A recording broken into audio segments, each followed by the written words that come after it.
Welcome to What a Creep, the show with Margot Donahue and Sonia Mansfield talking about creeps from the past to the present. This is your quick guide to the biggest creeps, jerks, assholes, and losers, the best of the worst.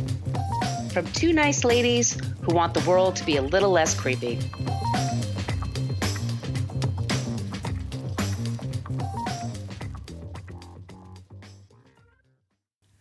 Welcome back to What a Creep. This is Margot Donahue, and my cohort in creepitude, as always, is the amazing Sonia Mansfield. Hey, Sonia. Hello, my friend. Hello, my friend. We're recording on a different day. We're replaying an episode today because there's so much going on in the comedy world. We talked about our subject today. Our main subject is Max Landis. We will totally get into him. I didn't know who he was. Sonia had to figure this out for me. He's a fucking creep. Oh, we should get going through that too. If this is your first time listening. Sorry, everybody. Use salty language on this program. You can find us at What a Creep Podcast. We have a What a Creep Podcast group on Facebook. It's a private group. You do have to answer questions, including, are you going to follow the goddamn rules? Yes, please read the rules of engagement. They're not there for your amusement. They're there. We do enforce those. So if you show up and you start acting a fool, we will kick you out. We don't want to do that, but we're trying to keep the group a safe place.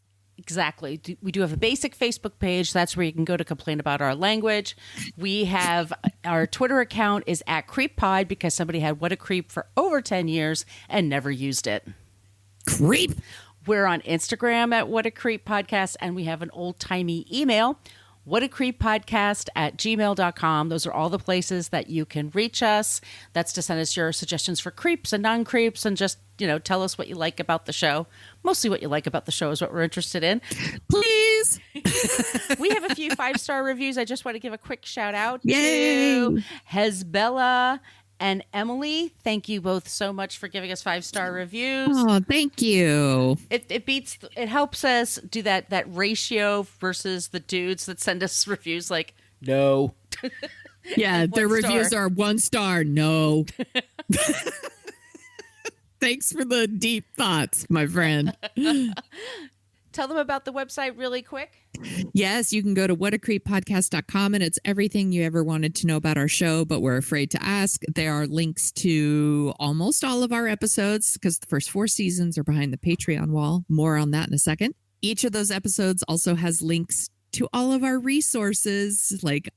We source everything that we talk about, so you can find them there. You can also just find them wherever you listen to your podcast, like swipe right or left or whatever, Something up or down, and you'll and you'll see the sources. They're there, and there's a link to our merch shop where you could get t-shirts and face masks and tote bags and journals, all kinds of great stuff. So do it.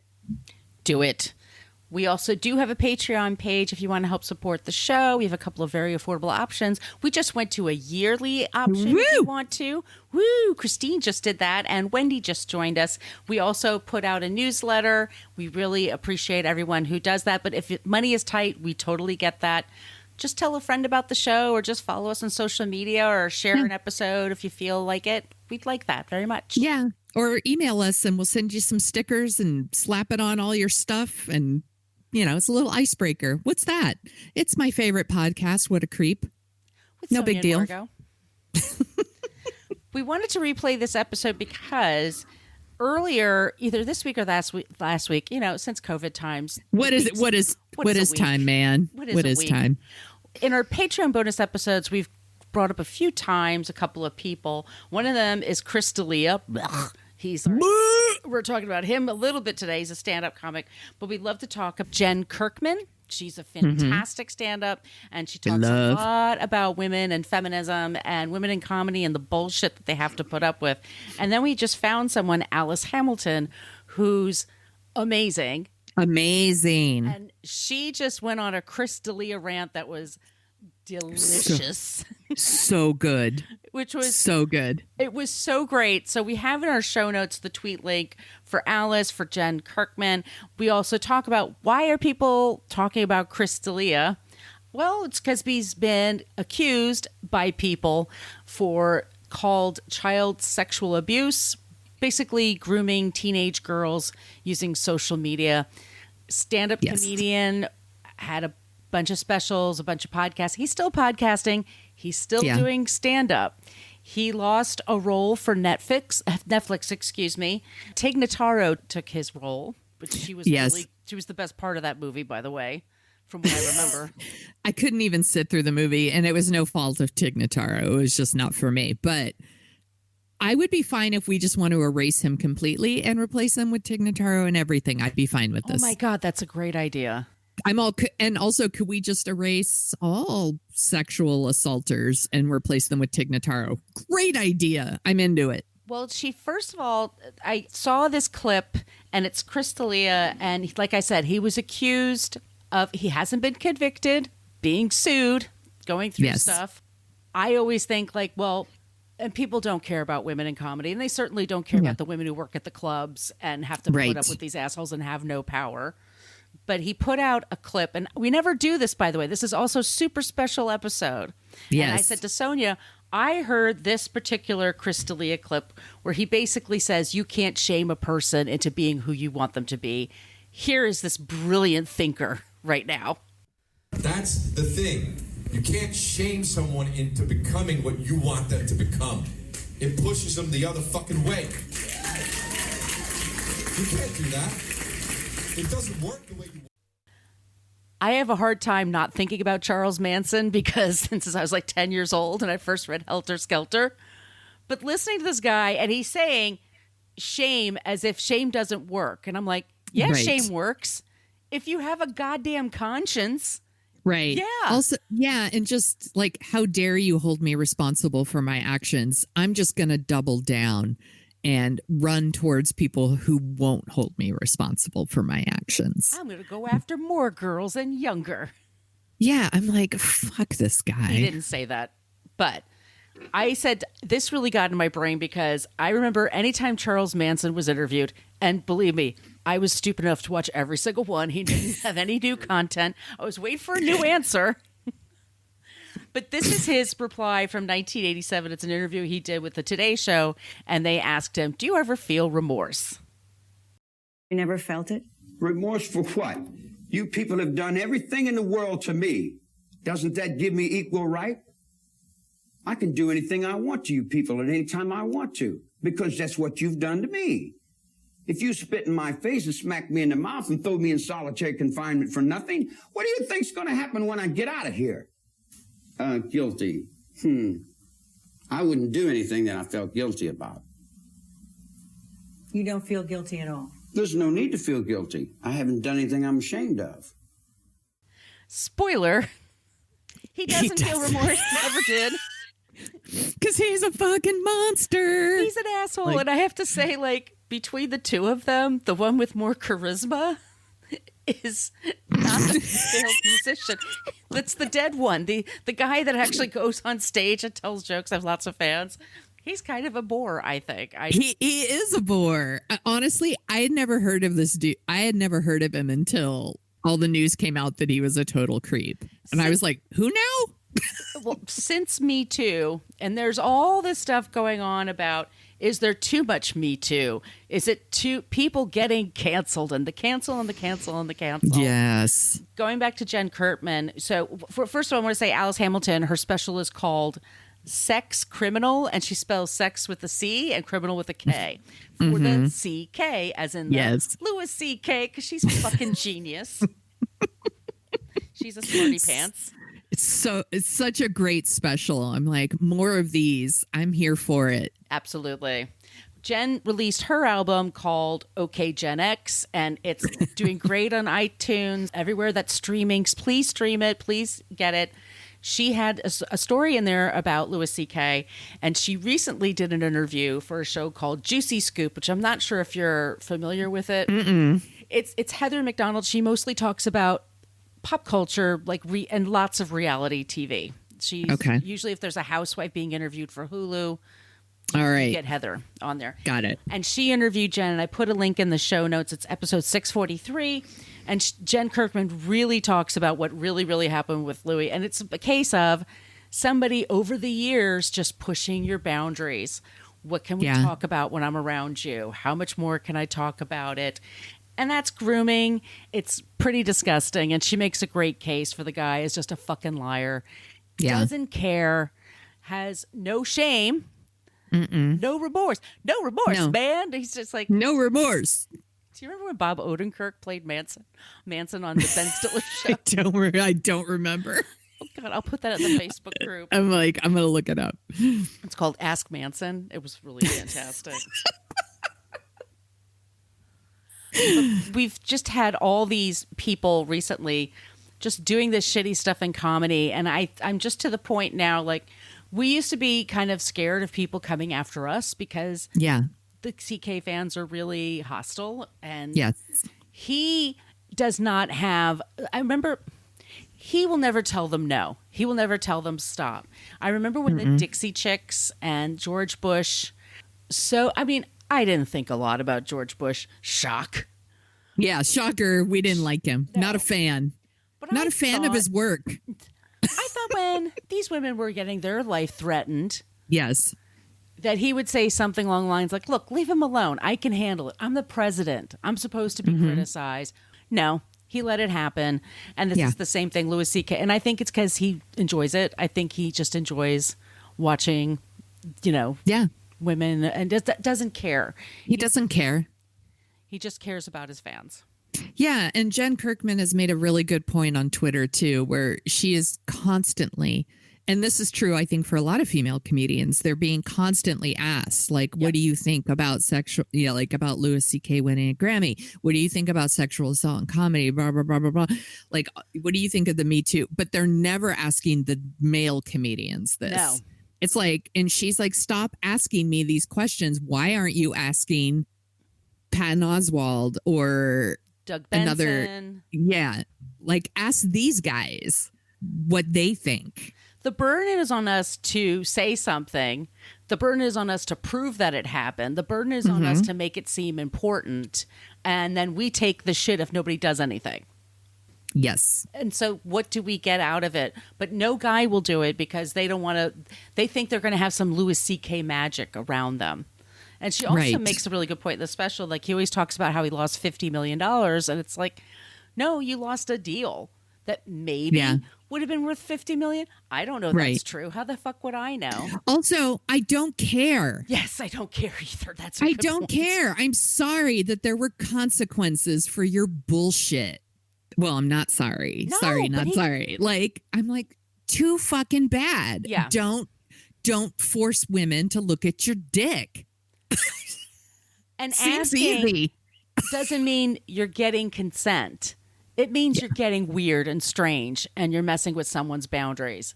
For a lot of us, that's not a normal question. Yeah. And it's not one I just shrug off easily.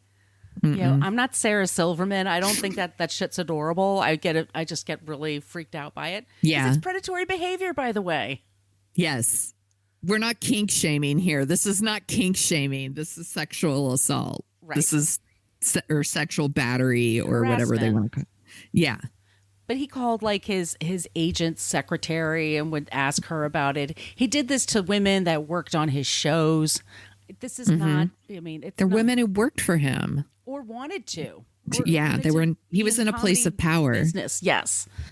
Anyway, D'Elia's the same thing. He had a lot of power. But do you remember that show he did with Whitney? What's her name? Whitney Cummings? Is that her name? Oh, Whitney Cummings. She's another one who. Oy. Yeah. I used to like her. She was really funny. And No. then the whole racism thing comes out, and she's like, well, the comedian's supposed to take your brain to a dark and spooky place. Like, no. That's privilege. You're a grown-ass woman. You know what's right and wrong. Yeah. I'm wondering what do you think male comedians would say if a gay male comedian was whipping out his dick You know what? at dudes and forcing them to watch? Some would laugh, but some, their gay panic would hit in. And if they didn't hit the guy, they would get somebody to hit him. They would figure it out, and someone would beat the shit out of the guy. And that's to scare him off. That's what would happen. They won't do that for a woman, by the way. Like, because there's Jen Kirkman's friends well, I don't know which one of them is like Brian Posehn. He's a big guy. Why didn't he just fucking drag his ass out? I don't know. Yeah. I don't know if the gay comedian, by the way, I'm not saying no, that, we're not saying that. It's just supposing. Yeah, I'm just like speculating here. Like, let's say there's a gay comedian super famous, has a lot of Rip power. Taylor. It's Rip Taylor. Who's like who's gay? Gerard Carmichael, is that his name? The one who just did Saturday Night Live. Yeah, like let's say he's like skyrocketed. He's super famous now. He's like he's the Eddie Murphy of like the comedy world. And he has all these people that work for him, and there's writers on his show. And he was like, hey, do you mind if I like show you my dick and jerk off? And like these dudes who work for him, like would be in this like really powerless position. I'm like, how would they react to this? My suspicion is they wouldn't like it. They wouldn't like it. No. Yeah. Well, you can't look. These are big companies. They have, they do have human resources. Yes. They do have social media backlash. I mean, no, they can't just hire you. I mean, as popular as you are, you're a liability. Yeah. And that's up to you, by the way. Your reputation is up to you. But he did a whole thing on his album, which I'm not going to buy. But what he does say is that he asked all these women. So he's just like kind of weird. And like sometimes no means you have to ask twice and something like that. And it's like, no, that's not it. No. All right. Yeah, my prediction, you know what I suspect? He asked, and before he even got an answer, he's fucking whipping out his dick. Of course he is. That's probably he's got a chubby already. Hey, do you mind if I do this? And he's like doing it while he's asking. I'm like, bleh! Gross. This is also fucking gross. But it should be gross. You should be thinking like that it's gross because it is gross. Yes, because it's not gross. Appropriate. It's not appropriate. I don't care. You're in show business and comedians are freaks. That doesn't make it okay. So the reason we decided to do replay our Max Landis episode is because the clip of Chris What's-His-Face going around was filmed by Max Landis. And you're about to find out what a huge dick he is in case you didn't know already. Yeah. I'm sure he thought the jokes were hilarious. Ugh. Creeps gotta creep. Creeps have gotta creep. That's what's happening with this particular episode.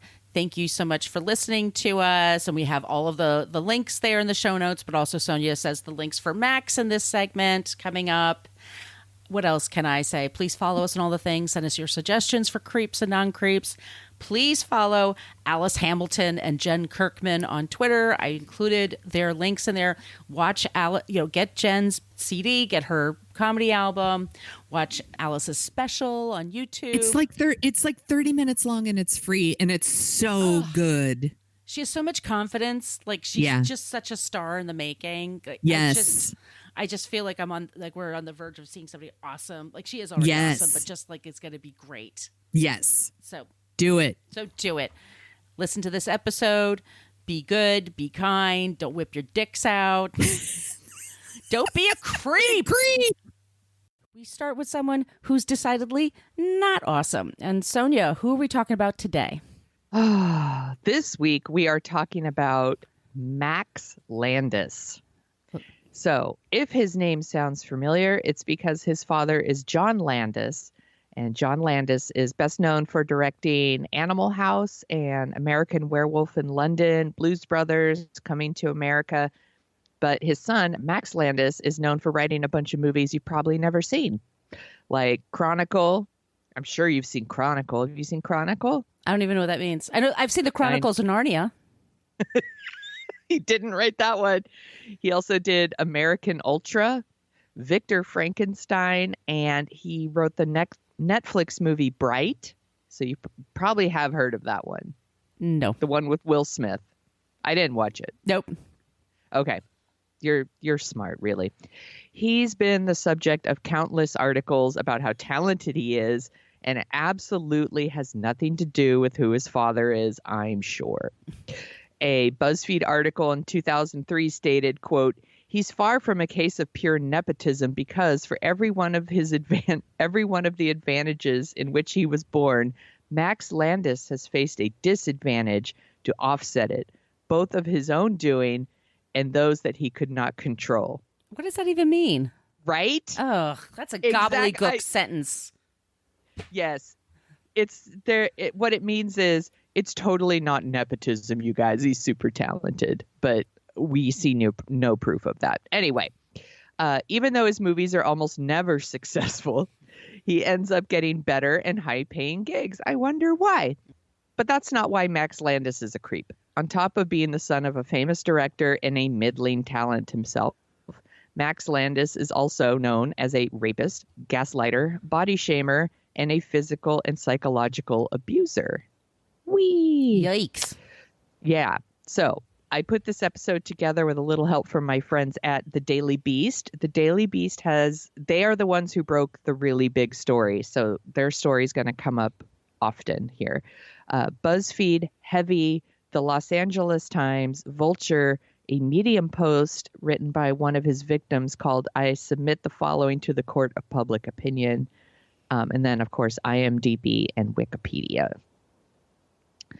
Always Wikipedia. Let's start at the beginning.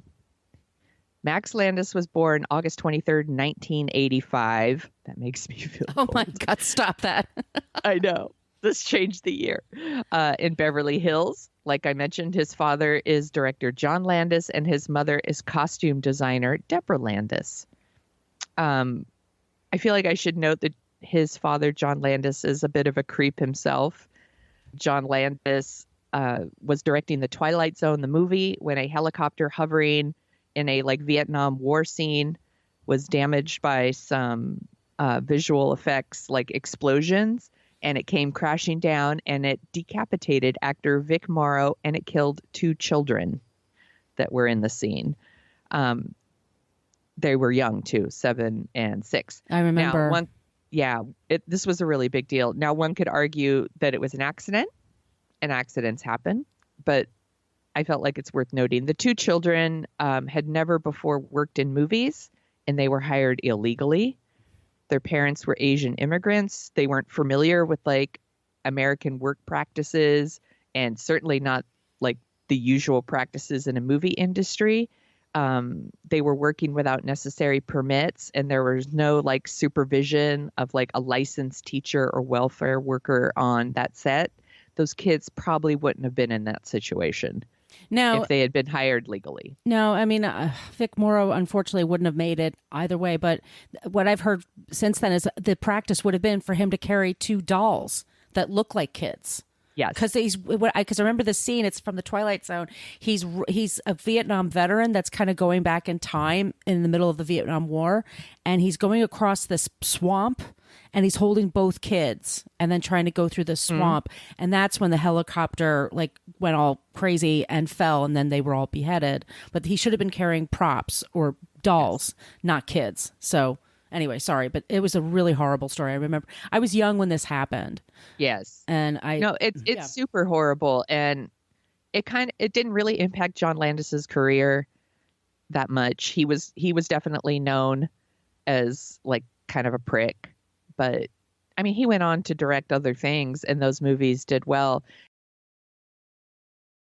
According to the Los Angeles Times, after he was acquitted of charges of involuntary manslaughter, John Landis threw a 1-year anniversary party. Oh my God. After the accident, right? What a creep. Ugh. Total creep. So, in other words, Max Landis learned a lot about not accepting responsibility for yourself from his dad. As a child, Max Landis had no friends, and his parents referred to him as, quote, Little Hitler. Jeez, I'm sorry. This is totally... Baby Adolf? I am not making any of this up. He sounds like a delightful child. He was prone to major temper tantrums over stupid shit like lost Nintendo games. He told BuzzFeed that he suffers from something called cyclothymia, which is a form of a bipolar disorder. I don't know if that's true because a lot of our creeps, Max Landis is prone to, let's say, exaggeration. Mm-hmm. He said that in school he was, quote, a geeky, really intense, volatile bully. Pretty cool that he describes himself that way. He said, my parents were incredible and very patient, but I was a scary, impulsive, unpredictable kid and a child of the 90s, so Prozac, Ritalin, and all that shit. But at the end of the day, none of it helped. Wow. That's what he said. He was kicked out of Beverly Hills High School during his freshman year and was sent to a, quote, therapeutic boarding school in Connecticut. Landis told BuzzFeed that it was a place where people who didn't fit were taught not how to fit in, but how to be okay with not fitting in, and how to be okay and not let your rough edges knock people down and cut people off. Okay. I don't know what that means, to be honest. It sounds like, hey, you're not wrong, you're special. I think it's about building self-esteem.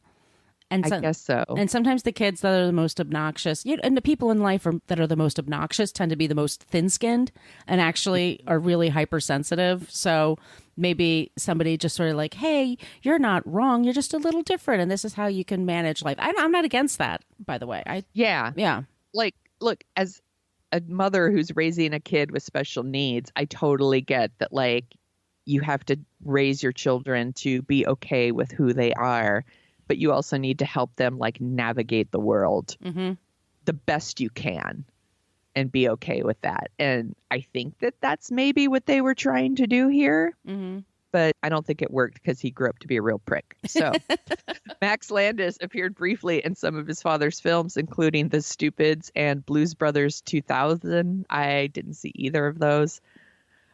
He started writing at 16 and he sold his first script at the age of 18.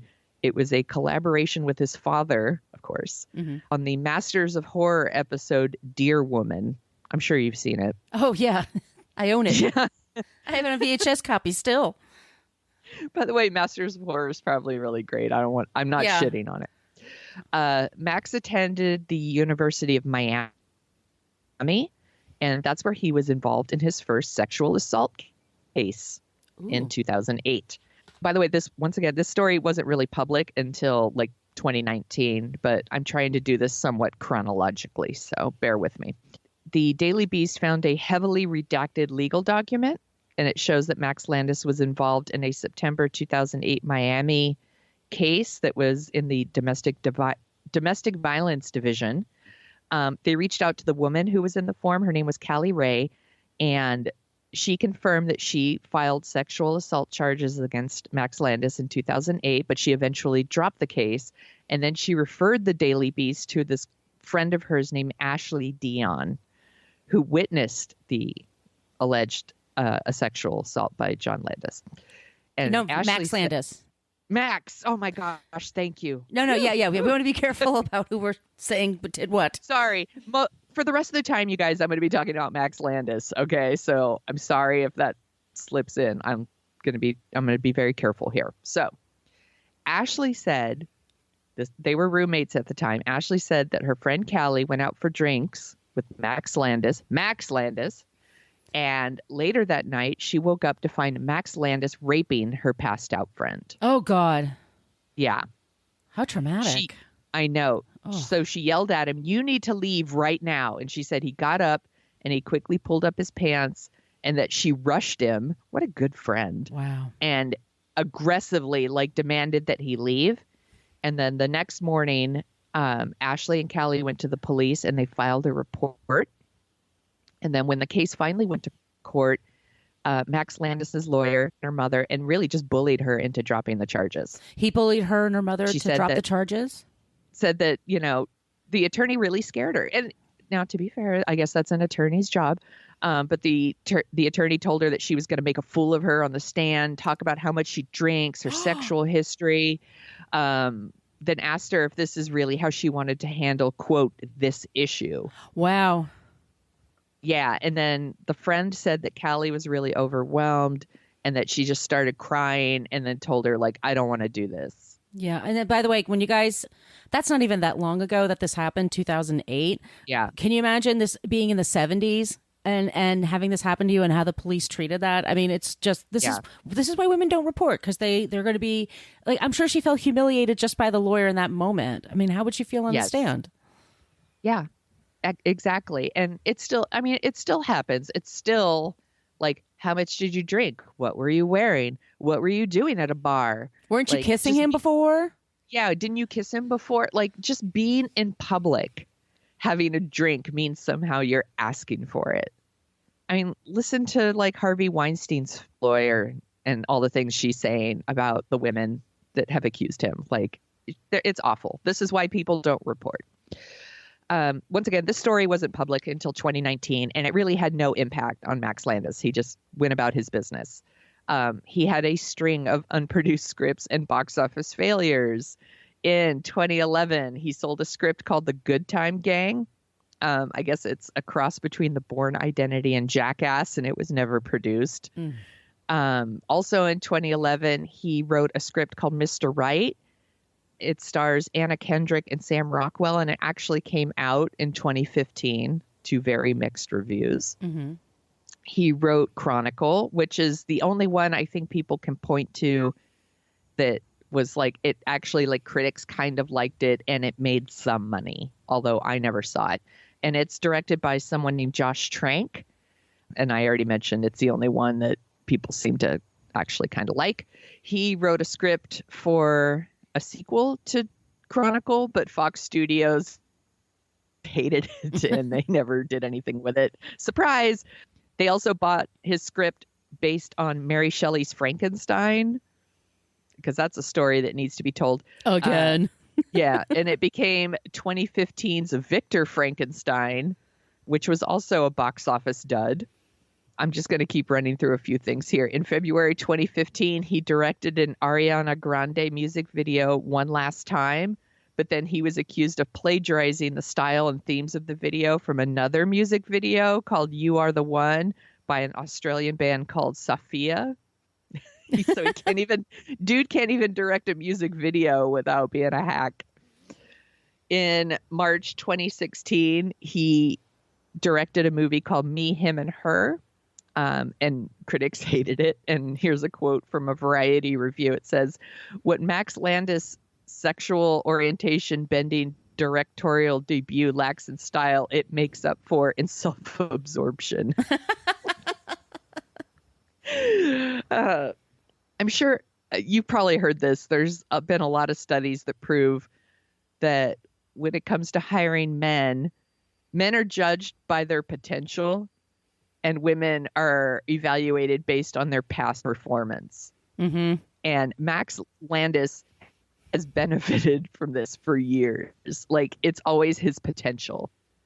It's never what he's actually done. Like, could you imagine like a woman getting these kind of chances over and over and over? No, and I'm gonna or a person of color. No, and I'm going to interrupt because a perfect example of this, I'm going to bring this really lowbrow, but on Below Deck, they had a reunion, and on this season, which is the season 7 that just concluded, the male deckhands were horrible, sexist, misogynistic assholes.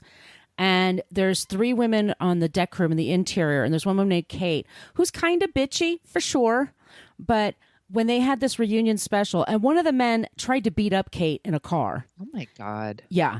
And Andy Cohen, who hosts the show, just basically like gave the guys all these chances to kind of say, sorry, I didn't mean to do that, and I'm going to try to be better. And Kate was just hassled for every single decision she made as a manager. So it perfectly illustrated what you just said. So yeah, it's incredibly frustrating. Yeah. It's awful. In 2016, Landis was tapped to write and direct a remake of his father's American Werewolf in London. I wonder how he got that job. And because 2016 wasn't shitty enough, Max Landis was hired by Warner Brothers to pen, this is not a joke, a standalone film based on Pepe Le Pew. I'm sorry.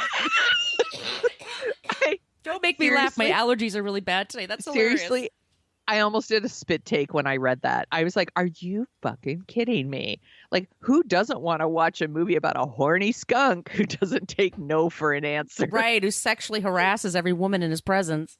Yeah, and it's written by a serial sexual abuser. Yeah, that sounds awesome. None of those things happened, by the way. Those movies never were made, and I don't even see anything about like scripts actually being written. So maybe there's a Pepe Le Pew script out there. Maybe I want to read it. I don't know. I don't want to see it. That's for sure. Netflix paid him $3 million for his script for Bright. $3 million. That's like big money for screenplays, by the way. Oh, yeah. Bright stars Will Smith, and it went on to be critically panned, and a lot of critics named it as one of the worst movies of 2017. In October 2017, Vulture wrote a profile of Max Landis, and it was called, I shit you not, Who's Afraid of Max Landis? A look inside the mind of one of Hollywood's most successful and divisive screenwriters. Ooh. Yes. Once again, Bright had come out. It's universally panned. It's got 28% on Rotten Tomatoes. So yes, please tell me how successful Max Landis is, Vulture. No, they're talking about his potential. Don't you get it? Yeah, exactly. So here's a little thing they wrote in the article, because I read it and I was like, I just wanted to throw up. He already has an impressively long resume for someone his age. And then they list like all these things that he's done. Like he wrote Chronicle and American Ultra and Victor Frankenstein, Mr. Right. All of those things were massive bombs and critical failures. All of them except for Chronicle. Right. But still, like the story's like, it's embarrassing. It's like an embarrassing story, and it's linked. We link to it in the show notes, because 2 months later, it's revealed that he's an emotionally abusive asshole with a history of sexual assault. So, good job, Vulture. Usually, you're a little bit more on it, but not in this case. So let's get into it. I'm gonna take a sip of my coffee. I need a little caffeine to get through this part.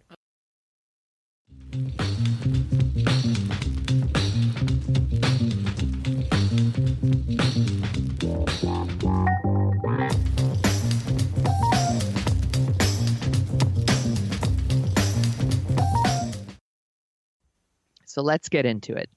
In December 2017, Mad magazine editor Allie Gertz tweeted that she couldn't imagine someone more scared in a post-Harvey Weinstein world than a famous director's son. She didn't name Max Landis, but then all these like Hollywood writers started to subtweet it. Jake Wiseman of Comedy Central's Corporate tweeted, quote, "Definitely watch that big Netflix movie coming out written by that fucking psychopath who's one of the worst people alive." Wow. Yeah, there's a few more. As Saturday Night Live contributor Mike Drucker, he responded saying, "Jake, I have entirely 100% no idea whom you're talking about, but I hope he doesn't have a powerful father in Hollywood who's covered up for the fucked up shit he's done." I know. It keeps going on. Then actress, I think her name is pronounced Sobian Thompson. Sobihan Thompson. I actually follow her on Twitter. She's really funny.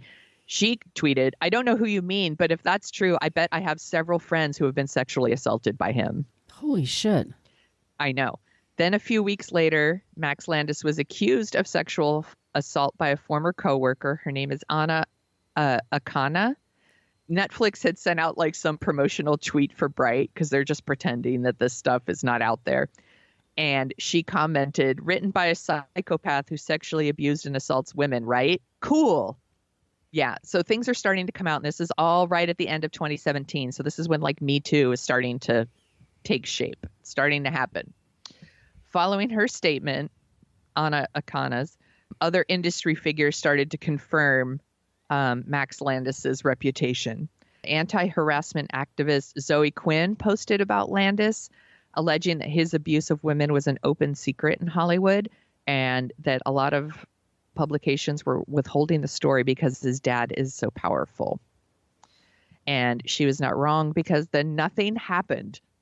Like all of that was starting to come out. It's the end of 2017 and then nothing happened. And then the Daily Beast published a story almost 2 years later in 2019 that details the story of 8 women accusing Max Landis of abuse. And that includes the story of the young woman in college. So we're not going to go back into that story, Right. but that story was in there as well. So there's quite a few women. Some of their names have been changed to protect their identities. So the first one is Julie. She told the Daily Beast that Landis was emotionally abusive and repeatedly raped her during their 2-year personal relationship. She described the spectrum of abuse she experienced during their relationship. She wrote, Max Landis would bring up his hand and fake that he was going to hit her and then laugh when she flinched. On multiple occasions. He'd refer to her as his ex-girlfriend in front of girls at parties, even though they were a couple. You know, that's just like dick move shit. Mm-hmm. You know, I'm like, yeah, he's an asshole. He would critique her body in front of people and then privately tell her that she had potential to be so hot if she would just work out. Once again, these are like shitty boyfriend things. And you could still be a creep and not do shit that's this isn't illegal what he's doing. He's just a prick. So I don't want people to think that. I know that sometimes we get criticism where they're like, well, that's not illegal. And it's like, you don't have to do things that are illegal to be a creep. Right. He's a creep. Listen to how he talks to these women. It's awful. He'd graphically describe sex with his ex-girlfriends to her and then rate her abilities compared to them. It's just gross. He's a gross boyfriend. She also said that he told her that seeing her cry was a turn on, and he would yell at her until she started crying, and then he would rape her while she cried. Jesus Christ. I know. He's really awful. She also told the Daily Beast that he choked her a few times until she passed out. And then he would do awful things to her that she didn't even want to talk about. She said that he continued to violate her boundaries even after their relationship. And she said, this is a quote, if any of this feels like a blurred line scenario, let me assure you that he did hold me down and rape me while I said no over and over. Oh, my God. He's a rapist. Yeah. 3 of Landis's ex-girlfriends, Ani Baker, Danny Mannon, and a woman only identified as Carrie, said that Landis had physically and emotionally abused them, and choking comes up a lot. He chokes these women. It's really, really awful. Oof. Danny Manning told the Daily Beast, this is a quote, the emotional abuse took control of me to the point where I got down to 115 pounds at 5'10". Oh, my God. Yeah, that's so skinny, you guys. She must have looked like a skeleton. It's bonkers to me. Still not skinny enough. He'd smack food out of my hand in front of his family to stop me from eating. He told me that if I'd work out more, I'd be supermodel pretty, except I was not pretty. And I would be told why in detail, which body parts, facial features. I'd get insulted if the outfit I wore didn't look sexy enough or made my body look bad. Another woman identified as Veronica said that Landis touched her unwantedly in a sexual manner repeatedly during an overnight trip to Disneyland. She said that they had been friends for about 2 years and that she had recently gone through a breakup, and he suggested they go to Disneyland and they would stay in a hotel with like 2 beds. Dude has so much money. Get your own room. Right. Get your own room. Like, we'll share a room and get 2 beds. Whatever. As soon as they got there, he pinned her down and started groping her. When he saw that he had scared her, she said that he laughed and said, that made you uncomfortable, didn't it? And she said, that's when it began to sink in for me that I was physically trapped there with him for the next 24 hours. She said, well, I wrote, you think she'd be safe in the happiest place on earth. Right. She said that she wasn't. Like, they went into the park and, quote, he tried to put his hand down my pants and up my shirt while we were waiting in line for rides surrounded by children and families. Eventually, he just started shouting at her all like throughout the park, like, I want to fuck. Oh, God. Yeah. And so she was like, I have to get him out of here. So they left. And when they went back to the hotel room, they had sex, which was rough and violent. And she also said, quote, but over relatively quickly. Oh, God. Like, I don't know if she's like trying to like, you're burnt, Max Landis. It was over relatively quickly. She texted her friend Anna Akana, the woman who told her story about sexual assault. Mm-hmm. She texted her from the hotel and said, that she didn't want to do this. And she told her that he raped her, and she told another mutual friend about it as well.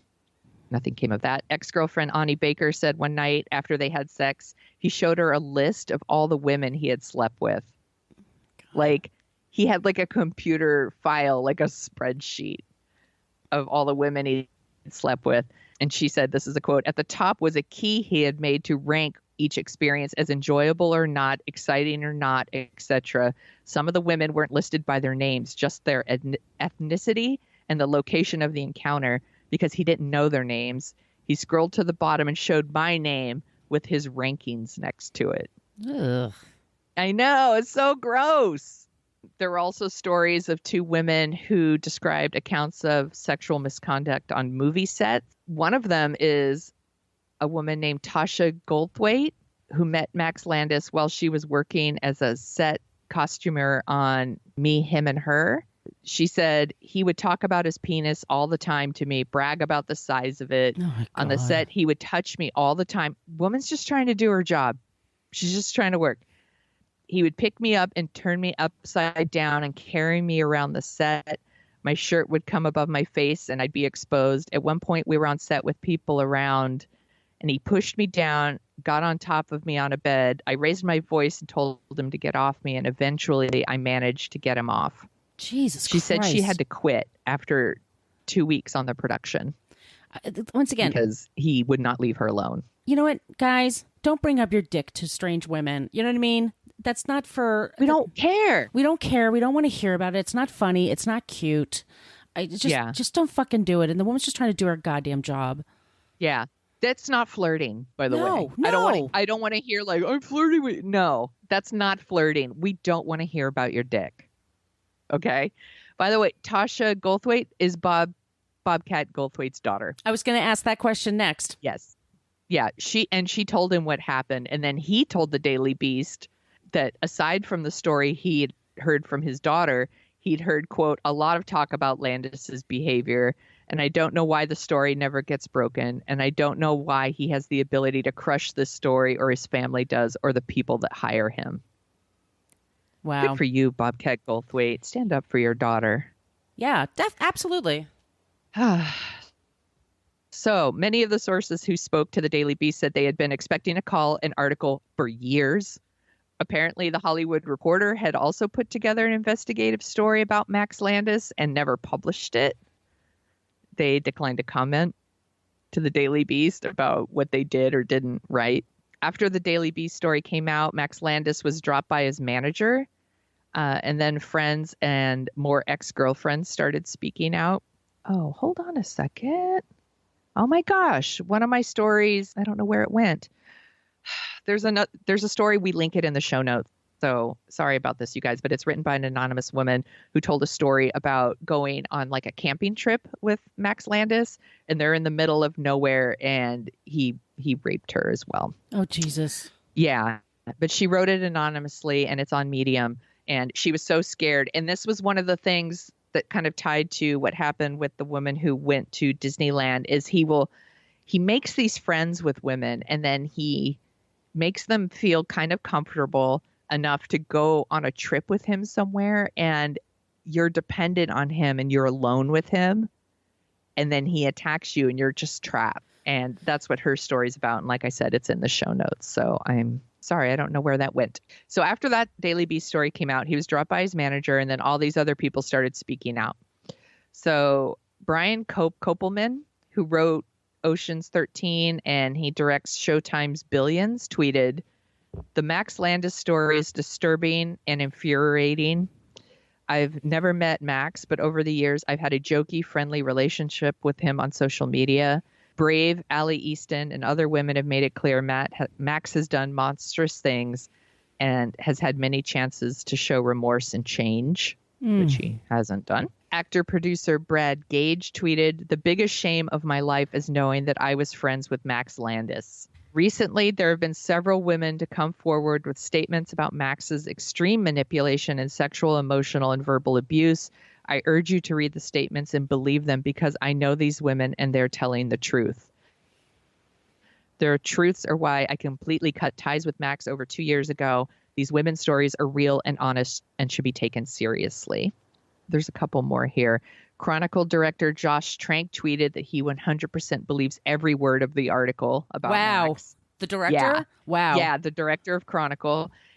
He says he banned him from visiting the Chronicle set in 2012. He knew that he was doing these things. And he actually banned him from the set. To read about the terror he inflicted on so many women since then makes me sick to my stomach, heartbroken beyond measure. I think Josh Trank probably could have done a little more, but that's okay. Well, we've had that conversation before, too. Yeah. You know, where do you go? Who do you tell? What would they do about it? I mean, yeah. Yeah. He probably felt like there was nothing he could do about it, right? Right. Like, he's like, I did what I could. Oh, you know what? I'm being a dick. He did what he could. He banned him from the set. Yes. There you go. You know, so I take it all back. I'm sorry. Actress Whitney Moore, who dated Max Landis in 2011, posted an open letter on Twitter. This is all after the big Daily Beast story. She said that she thought she would never say anything publicly about Max Landis because she thought forgiveness was the correct way to heal. And she felt like she defended him for so long because she thought he would get better. Because he has potential, Sonia. Potential. It all comes down to potential. She said, in this quote, I thought there was no point in sharing the horrific, inhumane things he did to me because publicly condemning someone who is working on themselves is unproductive. Now I know that this was a lie. He never got any better. He hid behind his friendship with me and several other good people so he could continue to hurt people behind closed doors and not be questioned. This is correct. Another woman, Chloe Dykstra, she posted an article on Medium back in 2018 detailing like very similar emotional abuse. She did not identify the person, but it was later identified to be Chris Hardwick. She also tweeted support for these people. She said that Max Landis was like family to me, but I have witnessed some of the behavior firsthand, and I deeply regret excusing it and remaining friends with him. I believe Whitney, and I stand by her. And then, because our timing is always really, really good here at What a Creep, Max Landis hasn't issued any kind of statements about the Daily Beast article or any of the other statements. But then on February 11th, he posted on Instagram, and he said, like, someone asked him, you know, why can't you address this publicly? Why can't you Dan Harmon this shit and make a comeback? Now, if you guys don't know, Dan Harmon was the creator of Community, and he also now does Rick and Morty, and he was accused of being like of sexual misconduct or being like sexually inappropriate in the workplace. He actually like listened to what these women had to say, and I was fucked up. This is fucked up. I'm listening. You know, he actually like put in the work and like tried to like rehabilitate himself and be a better person. Yeah, he has a podcast and I'm sorry. Yeah, he has a podcast, and it was a woman that was a writer that he had a crush on, and she didn't crush on him back, so he made her feel shitty. He just did things to make her feel shitty. And he said it that way. He said, this is what I did wrong. Yeah. This is why I was inappropriate. I'm really sorry. Because he's been a shithead in his life. Let's be clear. Yes. Dan, he's not an easy person. But no. But it is something to listen to him apologize and actually point out where he was wrong and why he was wrong. That's how you apologize. That's how you make amends. Yes. Right. So someone asked him, why doesn't he do that? And I don't want to read his whole statement because it's pretty long. But he said that it's a different situation. And he said that that's a funny thing about it. People seem to not see these things three-dimensionally. And he said that Dan Harmon made peace with his accuser, and Max Landis can't do that. And then he said, for me, it's not about a comeback. It's about trying to repair my life and my relationships offline and out of the entertainment industry, and take this as an opportunity to continue to work towards growth and becoming a better person. I hope he is doing those things. Mm-hmm. Yeah. He said, if I get to make amends or continue my career in any fashion, it certainly won't be because of some eloquently written PR move. That's fact. Mm-hmm. Whatever you think of me, it cannot be overestimated how much this has affected my real life. I should hope so, right, by the way. Jesus Christ. I simply haven't felt comfortable giving some sort of curated apology or denial if I haven't finished personally processing this in a way that is healthy. Now it's about making amends where I can, staying positive, trying to give back and keep growing. and in some cases just staying the hell away from certain people. It's their fault that you acted like that? Yeah, maybe. Ugh. I'm like, sounds like someone has some more processing to do. Yes, please. I don't want to, I'm like, maybe he's trying to work on his shit. I don't know, but I'm not going to base him on his potential. Mm-hmm. I'm going to base my opinions on his actions, and I haven't seen shit to make me think that he's actually going to improve. So that is our creep, Max Landis. Wow, great job. Thank you. And now my Hollywood trilogy is complete.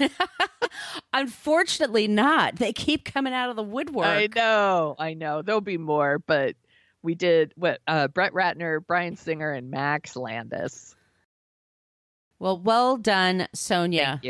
Thank you. Are you ready to hear about someone who's the child of a very famous person, but isn't an asshole?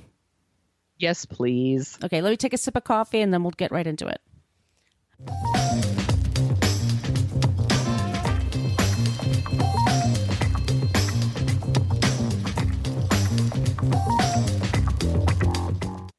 All right, Sonia. So do you know who Ivan Reitman is?